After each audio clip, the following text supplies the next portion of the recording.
Who is the winner of the Chess World Cup? Introducing the two players.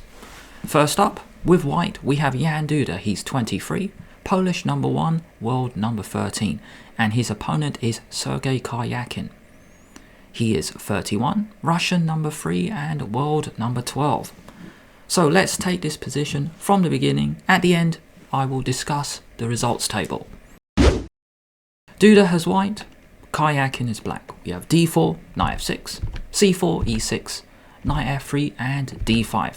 And after knight c3, c5, black strikes in the center with 2 pawns. This is called the semi-Tarashk defense. White takes, and black takes the other way, attacking the knight. Queen takes d4, and now e takes d5. So let's take it from here.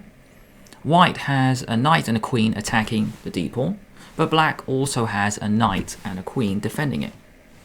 White now puts more pressure with bishop g5, attacking the knight, so bishop e7 unpinning, and now e3. In this middle game, we have an isolated pawn. That means this pawn on d5 cannot be defended by any other pawn. By the way, I just want to show you an opening trap. You cannot take this knight, because after take, queen takes d5, it looks like you've won a pawn, but no. The knight defends the queen, but now you go bishop takes c3 check, and you lose your queen. e3, castle, rook d1, putting even more pressure.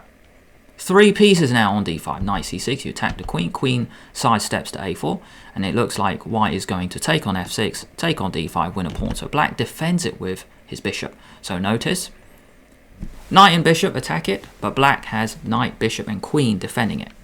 Bishop b5, attack the knight, and black defends it with queen b6. Now with this move, notice on the previous move, the queen actually defends the pawn. But after queen b6, it doesn't defend it anymore. So it looks like white can win a pawn, right? Wrong. White does get an advantage after bishop takes knight. Take, because this bishop is very strong. Taking on d5, take, take, take. So what do we have here? 5 pawns each,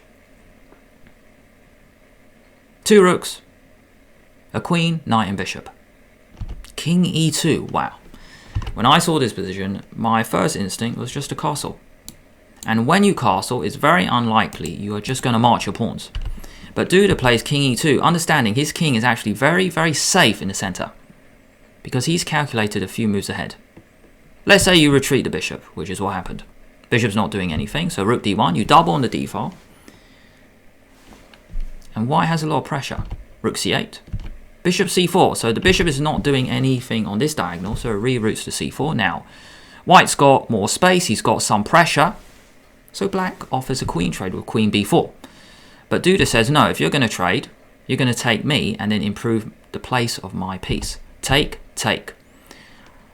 White has a spatial advantage here. If it is white's move, rook d7 is going to put a lot of pressure on the 7th rank, attacking the f7 and the b7 pawn.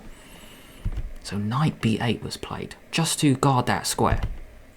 Amazing. If you go rook d8, which was what I was thinking, it doesn't matter which rook, you still go rook d7. No way do you trade. You got to keep the pressure. Rook d7, and if a pair of rooks come off, this is very, very dangerous for black. If you go b6, let's attack the knight, because then when the knight moves, now you can take the pawn on a7. Something like this. Here, you can take, or even better, you might even go knight d4 first and then take. So after bishop takes b3, knight b8. Something's gone terribly wrong for black. By the way, both sides started with 1 hour 30 minutes on the clock, plus 30 seconds per move. White has 55, black has 43. g4, h6, h4. 52 minutes for white and 20 minutes for black. White is ahead 32 minutes and he's got great position. g6, give the bishop some room. g5, take, take. Bishop actually goes back to e7. The point of g6 is actually to stop white playing g6. If we go back here, if you play, I don't even know what black can play actually. If you maybe rook c7 or b6, I can't even find a move for black. g5, take, take, bishop e7, and now g6. Or you move the rook out the way and then g6. Because if you take now, you go check and you pick it up. So that's actually why black played g6 himself, to stop white playing it. So g5, take, take, bishop goes back, and rook e5, attack the bishop. Bishop looks like it's running out of squares, so the knight comes back in the game, attack the rook and defend the bishop. But the cool thing is, in this position, Duda played a brilliant move. He doesn't actually have to move the rook. He goes rook d7, sacrificing the exchange. Rook for knight. Black, he didn't actually take it. But what happens if he does? Take, take. If you move the bishop, knight takes g6 is very powerful. You've also got knight f7 as well. That's very powerful as well. Knight takes g6. And you're coming in.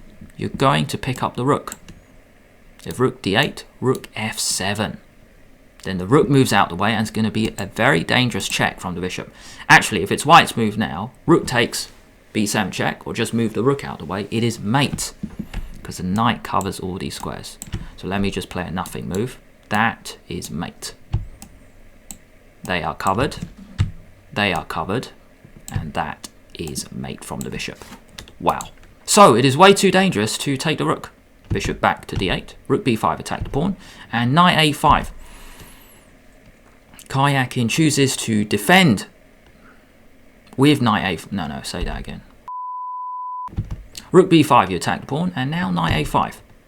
It's a blunder because white can actually pick up 2 pieces for the rook.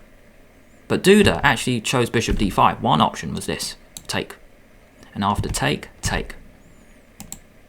Knight and bishop for the rook. But after knight a5, he played bishop d5. He just wanted full control. This is also winning. One option, maybe black could defend with b6, but it looks very passive. You might go knight e5. I don't like it, but after knight e5, really, black can hardly move. Take, take. So rook a7 is next. So you might go rook c7, and then we have this tactic coming up. Bishop takes f7 check. You can't take because you lose your bishop. And if king moves, check. Get a pair of rooks off, and you're winning. You've got 3 versus 1 on the king side. Knight a5 played. Duda chooses bishop d5 to dominate. And after rook c7, he still goes for this trap. Bishop takes f7 check now. The cool thing is, you can't do this now. Black has actually set up trap. Because b6. Rook b5, a6. And the rook cannot defend the bishop anymore. So the best situation is you might get a pawn for it. So bishop takes f7 check and then take. Knight a5. Bishop d5, rook c7, and now he cashes in with this incredible tactic. Bishop takes f7 check. Can't take because of this. So black goes king g7. Take, take, bishop d5, and believe it or not, in this position, black resigned. He just had enough because he just cannot move. This is the threat. Knight d4, knight e6, and there's no good way to stop it.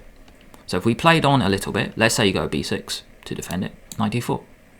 And you cannot stop knight e6 check. Check. You know what? You might even mate the guy. You can come back and swing over. Knight and bishop are actually in the attack. And the thing is, white is up material anyway. Rook b1. Bishop d6. Check. King moves. Knight f4 check is winning. Bishop e6 discovered. Here we have the final results table. It was draw on day 1. And today Duda won. So he is the winner of the World Cup 2021. In the 3rd place playoff, Magnus Carlsen beat FIDE 2-0. Here's YouTube's suggestion for what to watch next. But if you don't like their selection, you might enjoy this video. Jan Duda, he beat Magnus Carlsen in the semi-final of the World Cup. But if you prefer another choice, Jan Duda, he beat Magnus when Magnus had not lost for over 125 games. Basically about 2 years. Thanks for watching.